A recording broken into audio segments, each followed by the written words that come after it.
Halo, halo, apa kabar Anda semua? Semoga selalu dalam keadaan sehat walafiat. Kembali berjumpa dengan saya, Hersbun Arif dan Bung Rocky Gerung. Bung Rocky Gerung ini drama petualangan politik Kepala Staf Presiden Muldoko berakhir ya di Demokrat begitu ya. Usai sudah, begitu kalau minjem istilah yang dipakai oleh TV One untuk mengajukan cerita Anda, katanya panggung Anda udah usai sudah. Dan kemarin diumumkan oleh Mahkamah Agung bahwa ditolak peninjauan kembali dari Muldoko ini bertepatan dengan ulang tahunnya AHY. Jadi ya kalau namanya sudah peninjauan kembali ya sudah tidak ada upaya hukum lagi. Ini selesai. Dan skornya katanya saya baca ada yang nyebutnya 18-0, ada yang 17-0. Banyak banget nih kalahnya ini ya. Ini kekonyolan baru lah gitu. Dan kita bayangkan apa ambisi berikutnya Pak Muldoko tuh dengan keputusan itu. Tapi yang lebih penting adalah mengingatkan kembali bahwa partai itu wilayah otonom. Kalau Anda Ya. mau mengkudeta, Anda jadi anggota partai dulu kan, supaya Hmm. kudetanya dari dalam. Itu kan buruk betul seorang yang uh, punya reputasi tinggi sebagai uh, Panglima ABRI, sekarang orang kedua di istana, kepala staf presiden itu orang kedua loh di istana itu, melakukan manuver yang sebetulnya nggak pantas dari awal kan. Jadi rasa keadilan publik itu akhirnya mempengaruhi cara berpikir hakim-hakim ini. Yang kemarin kita duga-duga bahwa nanti hakim juga akan disogok, terutama kasus hakim yang lagi dibidik karena korupsi segala macam oleh KPK. Tetapi proses politik itu mengarahkan kita menemukan kembali titik terang bahwa upaya upaya istana, seringkali itu disebut upaya istana itu akhirnya dibatalkan oleh tekanan publik, oleh potensi people power. Bayangkan misalnya ada buruh 10 Agustus terus dinyatakan bahwa oke, Pak Muldoko menang. Itu buruh itu bisa ditunggangi lagi oleh partai politik segala macam untuk menimbulkan kehebohan baru. Kan itu intinya tuh. Demokrat saya kira nggak gembira-gembira amat, dia biasa aja tuh.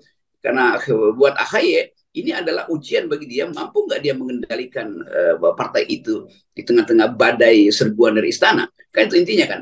Nah yang lebih penting sinyal ini juga buat Pak Jokowi. Kan tidak mungkin Pak Jokowi tidak mengerti bahwa kepala stafnya itu berupaya untuk menganeksasi atau menghostile, merampok partai Demokrat kan. Dan nggak ada satupun keterangan Pak Jokowi untuk memberi sinyal bahwa itu sebenarnya tidak etis. Dan itu Pak Muldoko nekat untuk maju sampai PK.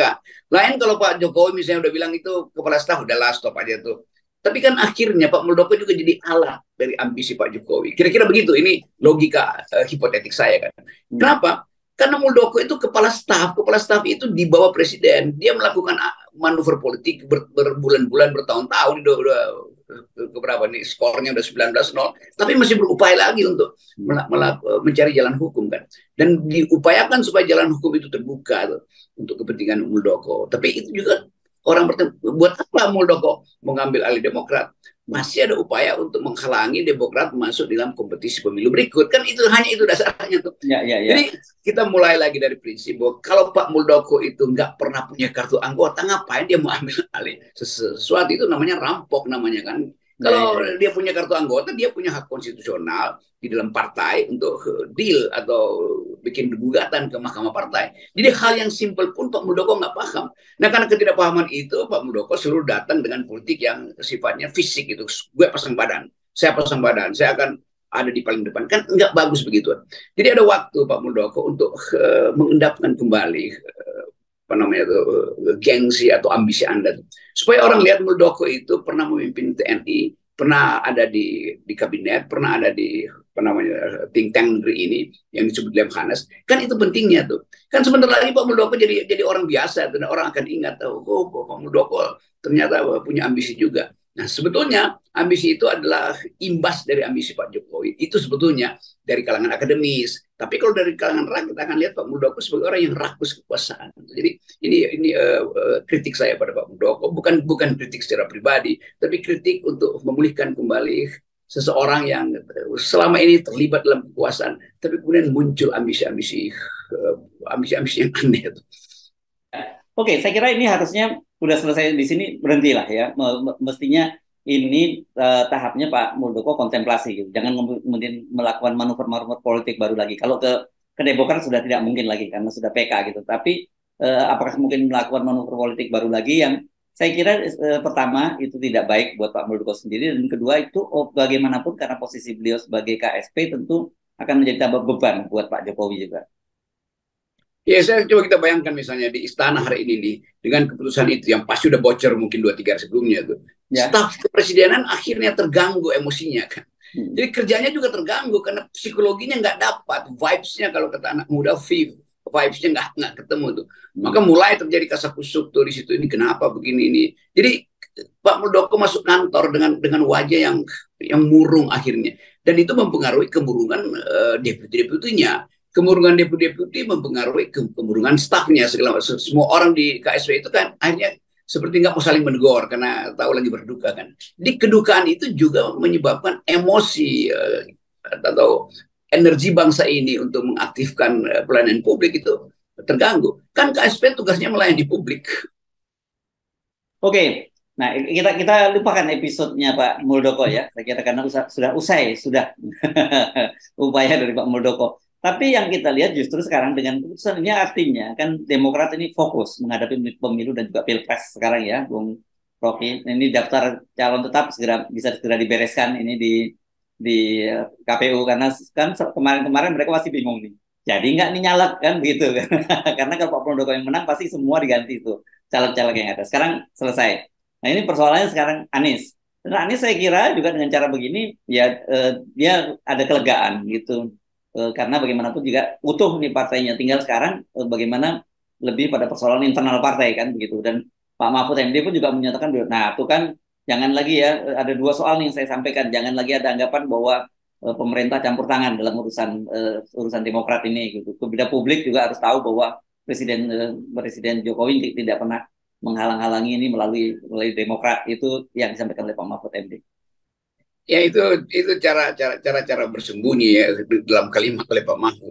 Dari awal Pak Mahfud tahu ini, kenapa nggak dari awal Pak Mahfud kasih semacam sinyal bahwa tidak etis kalau anggota kabinet ikut campur dalam partai yang bahkan dia nggak punya kartu anggota Demokrat. Tapi kan itu nggak terjadi kan. Baru sekarang Pak Mahfud mau menerangkan, wah, itu kan. Bagaimana kalau misalnya itu jadi itu? Apa keterangan Pak Mahfud? Jadi post factum, semua keterangan normatif dari istana, apalagi diucapkan oleh Pak Mahfud, yang sifatnya post factum, itu artinya apologi sebetulnya. Kan itu dasarnya itu. Jadi kita mau tegas-tegas saja bahwa pengetahuan publik melampaui apa yang mungkin dideteksi oleh Pak Mahfud, bahwa ini adalah peristiwa di mana Jokowi kalah di dalam upaya untuk menyodorkan proksinya itu Pak Muldoko. Kan nggak mungkin kita menganggap Pak Muldoko punya ambisi sendiri. Dari mana ambisinya? Ambisinya itu muncul karena dia punya jabatan sebagai KSP dan dia mampu mengerahkan aparat negara atau aparat yang ada di bawah portofolio dia untuk mengaduk-aduk Demokrat. Bayangkan kalau Pak Muldoko itu orang biasa tuh, ya pasti dia nggak punya nyali atau nggak punya ambisi kan. Jadi ambisi Pak Muldoko itu melekat di dalam jabatan dia sebagai KSP. Siapa bosnya? Ya Jokowi. Kan mudah sekali kan. Jadi Pak Mahfud juga itu jangan terangkan sesuatu yang udah jadi pengetahuan umum itu. Itu artinya sama dengan menggarami laut tuh. Orang udah tahu bahwa ada garam yang cair dari Pak Jokowi, asinya tiba pada Pak Muldoko, lalu Pak Muldoko olah itu sebagai menu untuk mengambil alih Demokrat. Nah ini kita mau fair dalam argumentasi. Jadi saya kritik juga Pak Mahfud bahwa uraian dia itu post factum, dan post factum itu selalu sifatnya apologetis. Yes, oke. Nah ini sekarang kita fokus bagaimana dengan posisi AHY dan juga Anies nih, Bung Rocky.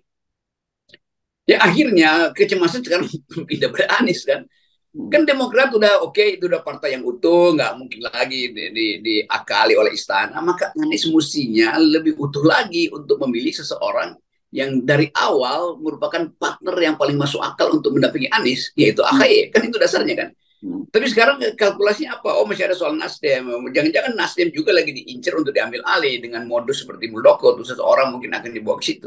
Itu yang menerangkan kenapa sampai sekarang Pak Surya Paloh itu nggak ada semacam, sebut aja kan, Surya Paloh itu saya sebut manusia yang suka nekat. Sekarang kenekatannya hilang untuk menyatakan oke, silakan Anies tentukan sendiri. Kan tukar tambahnya masih banyak di situ akhirnya kan.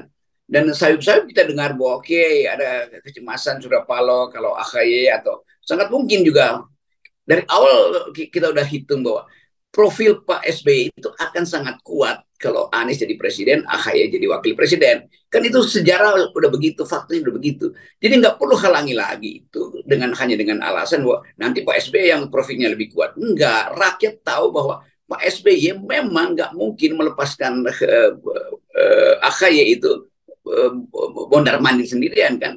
Tentu backup moral atau backup strategi ada pada SBY melalui Partai Demokrat. Jadi mesti dianggap bahwa SBY, AHY adalah ketua partai dan dia sudah menunjukkan kemampuan dia untuk mengelola dan bahkan menahan badai dari Muldoko kan. Jadi Anies mesti paham itu. Demikian juga Surya Paloh tuh. Lain kalau Surya Paloh menganggap ya ada yang lebih bagus, ya ucapin aja supaya jangan bermain kucing-kucingan lagi kan. Kalau Pak Surya Paloh menganggap AHY kurang tepat dipilih Anies, maka katakan pada Anies gitu. Jangan Anies disuruh menduga-duga tuh ini setuju apa enggak AHY itu. Jadi poin-poin kita itu kita mau latih rakyat ini untuk jujur di dalam proposal politik. Kejujuran itu yang akan dihargai oleh rakyat pemilih nanti. Dan saya kira memang dengan situasi semacam ini rasanya tidak mungkin lagi ya Presiden Jokowi menahan pencapresan Anies ya. Apakah karena sekarang opsi yang tersisa itu dari sisi opsi hukum ya ya di KPK dengan Formula E. Rasanya kan tidak mungkin itu dilakukan ya. Menurut saya terlalu nekat kalau melakukan itu. Jadi sekarang ini lebih pada problem internal di koalisi perubahan untuk kesatuan ya.